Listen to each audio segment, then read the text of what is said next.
कभी कभी वक्त किसी कहानी को नहीं लिखता, बल्कि कहानी खुद वक्त को रोक लेती है। ये कहानी दो लोगों की नहीं होती, दो रूहों की होती है, जो मोहब्बत को जिंदा रखती है हर उस दिल में जो कभी सच्चे प्यार पर यकीन किया करते।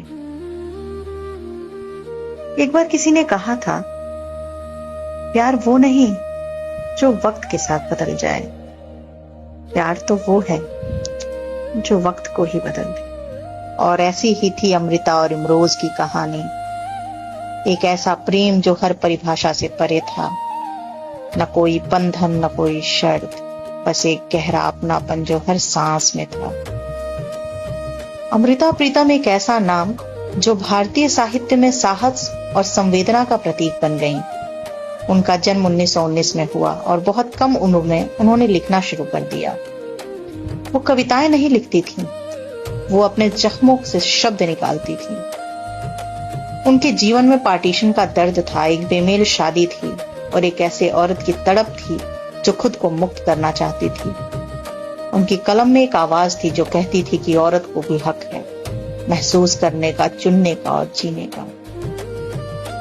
उधर इमरोज एक नौजवान चित्रकार जो रंगों में कविता देखता था। वो सौंदर्य को केवल चेहरे में नहीं, आत्मा में तलाशता था। एक दिन उसने रेडियो पर अमृता की कविता सुनी और बस वो आवाज उसकी जिंदगी बन गई।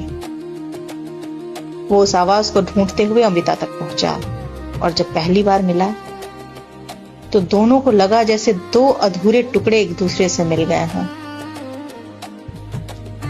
अमृता के घर के सामने ही इमरोज रहने लगा। धीरे धीरे मुलाकातें रोज की बात बन गईं। वो साथ में चाय पीते, बातें करते और शब्दों में खामोशी को महसूस करते। कई बार इमरोज अमृता की किताबें डिजाइन करता तो कभी अमृता उसकी पेंटिंग्स पर लिख देती, ये रंग मेरे दिल का है। वो दोनों साथ रहते थे पर कभी समाज को जवाब नहीं दिया, क्योंकि उनका प्यार किसी परिभाषा का मोहताज नहीं था। अमृता कहती थी, प्यार वो नहीं जो किसी नाम में बस जाए, प्यार वो है जो आत्माओं के बीच बहता है, जैसे हवा, जिसे पकड़ा नहीं जा सकता पर महसूस किया जा सकता है। अमृता पहले से विवाहित थी, पर विवाह में भावनाएं नहीं थी। इमरोज ने कभी उन्हें छीनने की कोशिश नहीं की। वो बस उनके जीवन में एक शांत प्रकाश बनकर आए।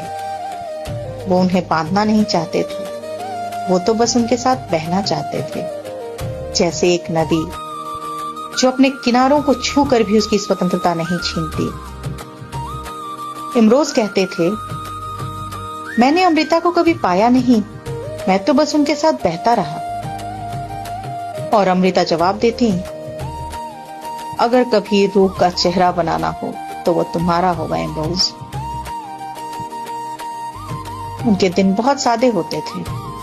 सुबह इमरोज चाय बनाते, फिर बालकनी से आवाज देते, अमृता तुम्हारी चाय ठंडी हो रही है।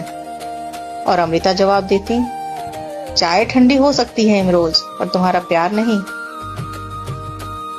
दोनों कभी मिलकर किताबों के पन्ने पलटते, कभी खिड़की के बाहर गिरती बारिश को चुपचाप देखते और उस खामोशी में एक संवाद होता, बिना शब्दों के, बिना वादे के। वक्त गुजरा, बाल सफेद हुए, आंखों पर चश्मा चढ़ा, पर उनके दिलों की पसंद नहीं रहा। जब अमृता बीमार हुई तो इमरोज ने उनका हर दर्द अपने भीतर उतार लिया। वो कहते थे, मैं अब उनकी सांसों की रखवाली करता हूं। 2005 में जब अमृता ने दुनिया छोड़ा, इमरोज की आंखों में आंसू नहीं थे, बस एक गहरा सन्नाटा था।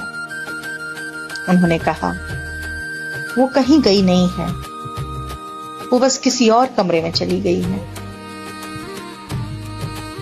अमृता के जाने के बाद इमरोज हर सुबह 2 कप चाय बनाते, एक अपने लिए, एक अमृता के लिए, और वही कप फिर खिड़की के पास जाकर रख देते जहां अमृता कभी लिखा करती थी। वो आज भी उनकी तस्वीरों से बातें करते हैं, दीवार पे टंगी उनकी पेंटिंग्स के सामने जाकर ठहरते हैं और कहते हैं, गुड मॉर्निंग अमृता। कई बार वो कहते हैं, अब मैं लिखता नहीं, क्योंकि मेरी सारी कविताएं अब मुझसे बातें करती हैं। अमृता ने एक बार लिखा था, मैं तुझ में और तू मुझ में रहेगा, बस यही अमर प्रेम है। और शायद यही वजह है कि आज भी जब कोई उनकी कविता मैं तेनों फिर मिलांगी पढ़ता है, तो लगता है वो इमरोज से कह रही हैं, मैं तुझसे फिर मिलूंगी। ये कहानी सिर्फ दो लोगों की नहीं, दो रूहों की कहानी है। एक ने शब्दों से प्रेम किया तो दूसरे ने रंगों से प्रेम किया। उन्होंने शादी नहीं की, पर उनका रिश्ता हर शादी से ज्यादा पवित्र रहा। उन्होंने वादे नहीं किए, पर निभाया इतना कि वक्त भी उनका नाम याद रखे। और आज भी जहां भी कोई सच्चा प्रेम करता है, वहां कहीं ना कहीं अमृता और इमरोज की रूह मुस्कुरा उठती है। प्यार कभी खत्म नहीं होता, वो बस रूप बदल लेता है, कभी शब्द बनकर, कभी रंग बनकर। ये थे अमृता और इमरोज।